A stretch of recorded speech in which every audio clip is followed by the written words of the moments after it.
औरत के जिस्म से ज्यादा समाज की सोच नंगी है।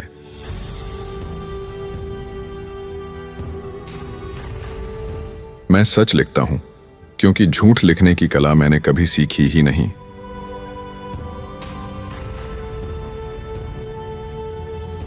आप शहर में सुंदर और आलीशान गाड़ियां देखते हैं, लेकिन ये गाड़ियां कूड़ा उठाने के काम नहीं आती।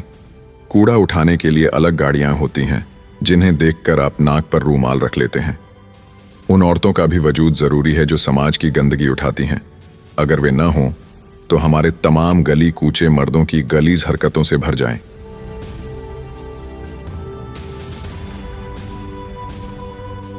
जिस दौर से हम इस समय गुजर रहे हैं, अगर आप उससे वाकिफ नहीं हैं तो मेरे अफसाने पढ़िए। अगर आप इन अफसानों को बर्दाश्त नहीं कर सकते तो इसका अर्थ यह है कि यह जमाना ही नाकाबिले बर्दाश्त है। मेरी तहरीर में कोई दोष नहीं।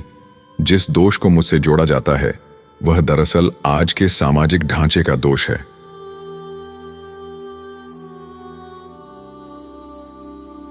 वेश्या और सम्मानित स्त्री की तुलना कभी नहीं की जानी चाहिए, क्योंकि यह तुलना अपने आप में गलत है।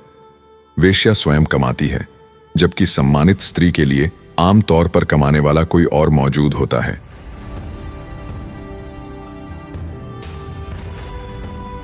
दिन भर चक्की पीसने वाली औरत मेरी कहानी की नायिका नहीं हो सकती।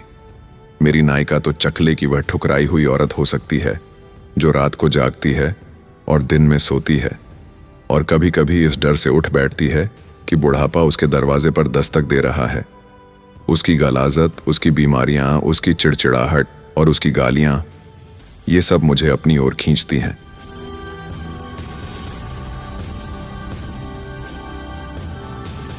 मैं साहित्य और फिल्म को एक ऐसे मैखाने की तरह समझता हूं जिसकी बोतलों पर कोई लेबल नहीं होता।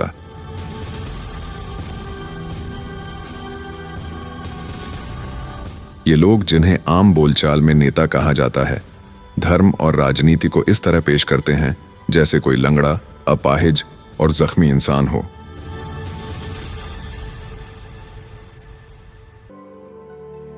मैं सभ्यता और समाज की चोली क्यों उतारूं जो पहले से ही नंगा है।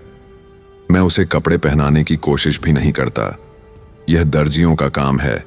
लोग मुझे स्याह कलम कहते हैं, जबकि मैं काले तख्ते पर सफेद चाक से लिखता हूं ताकि काला और ज्यादा साफ दिखाई दे।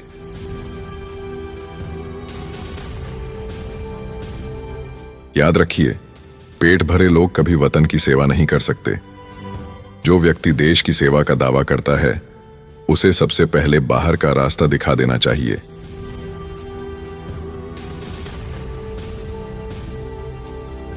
वेश्या पैदा नहीं होती, बनाई जाती है या वह स्वयं बन जाती है। जिस चीज की मांग होगी वह बाजार में जरूर आएगी। पुरुष की नफसानी इच्छाओं की मांग ही स्त्री है, इसलिए हर शहर में चकला मौजूद है। अगर यह मांग खत्म हो जाए तो चकले अपने आप मिट जाएंगे।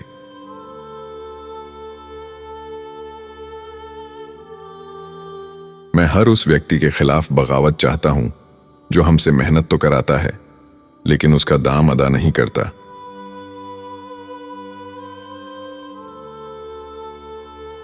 अगर लोग मेरी बात समझ लें तो मुझे लिखने की जरूरत ही न पड़े।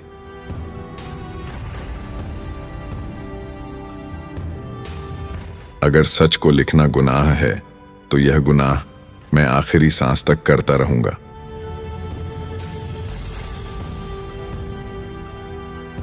मुझे इंसान से प्यार है, उसकी बनाई हुई झूठी नैतिकताओं से नहीं।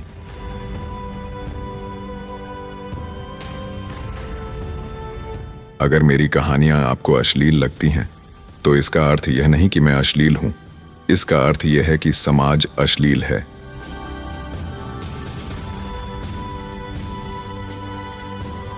मैं वह नहीं लिखता जो लोग सुनना चाहते हैं, मैं वह लिखता हूं जो लोग सुनना नहीं चाहते।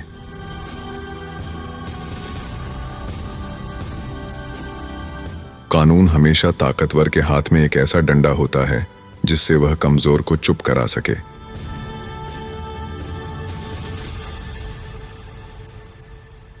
मुझे इस बात से कोई दिलचस्पी नहीं कि लोग मुझे क्या कहते हैं।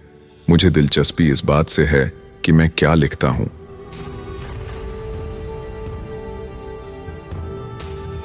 इंसान जब तक भूखा है वह ईमानदार हो सकता है, लेकिन जब उसका पेट भर जाता है तब उसका ईमान सबसे पहले मरता है।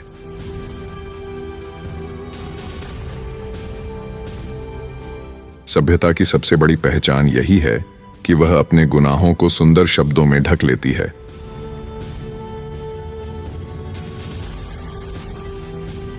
औरत को हमेशा या तो देवी बना दिया जाता है या फिर वेश्या।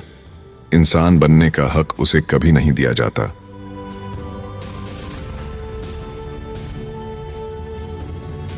जो समाज अपने अपराधियों से नजरें चुरा लेता है वह सबसे पहले अपने लेखकों से डरता है।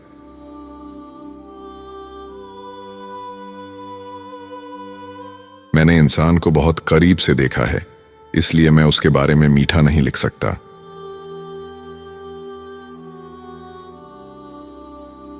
अगर आप सच्चाई से डरते हैं तो किताबें पढ़ना छोड़ दीजिए।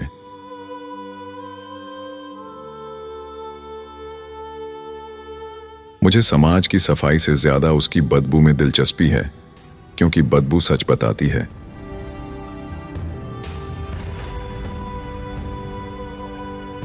धर्म जब सत्ता के साथ खड़ा हो जाता है तो इंसान सबसे ज्यादा अकेला पड़ जाता है।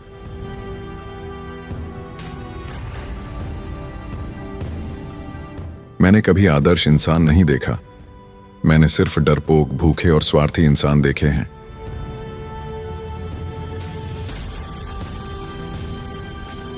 मैंने जब जब सच को छुआ है, समाज ने उसे अश्लील कहकर पीछे धकेल दिया है।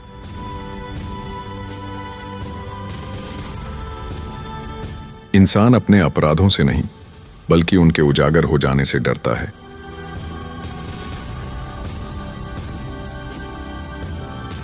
मेरे अफसाने आईना है। अगर तुम्हारा चेहरा बदसूरत दिखता है तो इसमें आईने का कोई दोष नहीं।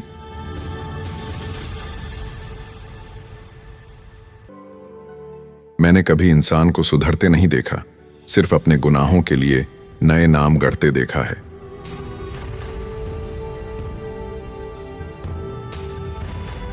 जब सच लिखना जुर्म बन जाए तब झूठ लिखना सबसे बड़ा अपराध होता है।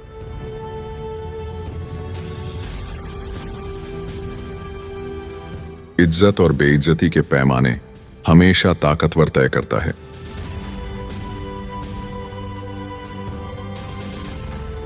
मैं नैतिकता के ठेकेदारों से डरता नहीं, क्योंकि उनकी दुकान झूठ पर टिकी होती है।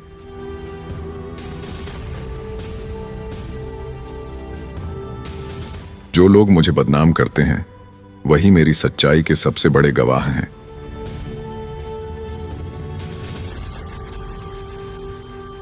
समाज को मेरे अफसानों से नहीं, अपने चेहरे से डर लगता है।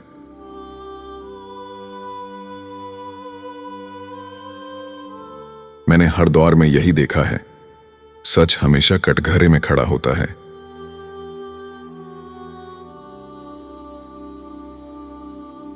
इंसान जब ताकत पा लेता है तो सबसे पहले इंसानियत खो देता है।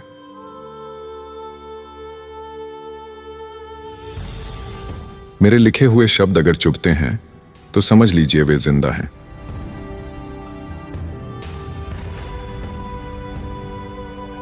मैं समाज को आईना दिखाता हूं, उसे सजाने का काम मेरा नहीं।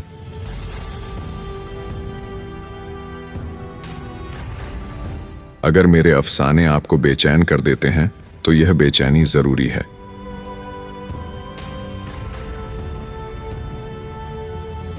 जिस समाज की बागडोर सिर्फ मर्दों के हाथ में हो, उसमें औरत हर हाल में दबी ही रहेगी।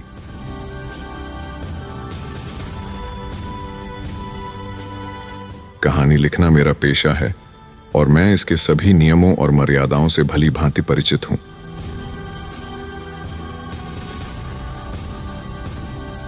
जो लोग मुझे या मेरे मिजाज के लोगों को तुच्छ नजरों से देखते हैं, उनके बारे में मुझे अफसोस के साथ कहना पड़ता है कि वे काव्यबोध से पूरी तरह खाली हैं। नाटक को समझने और उससे आनंद लेने की क्षमता उनमें रत्ती भर भी नहीं है। अगर झूठ न बोलने और चोरी न करने की नसीहत एक ही बार में असर कर जाती तो इंसानियत के लिए एक ही पैगंबर काफी होता।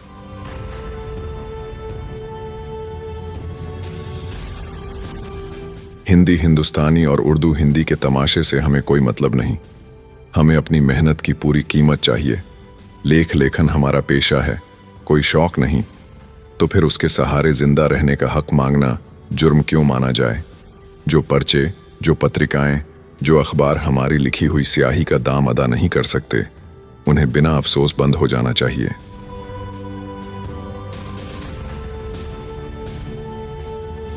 हिंदुस्तान में जिसे कला कहा जाता है, उसके बारे में मैं आज तक यह तय ही नहीं कर पाया कि वह वास्तव में है क्या।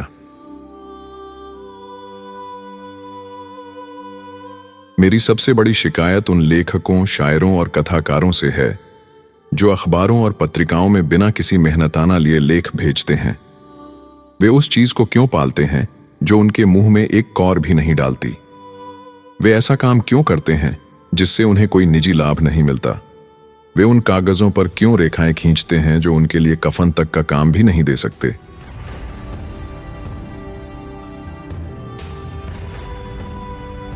लेखक कोई मानसिक अय्याश नहीं होते, कथाकार कोई खैराती अस्पताल नहीं होते, हमारे दिमाग लंगर खाने नहीं हैं।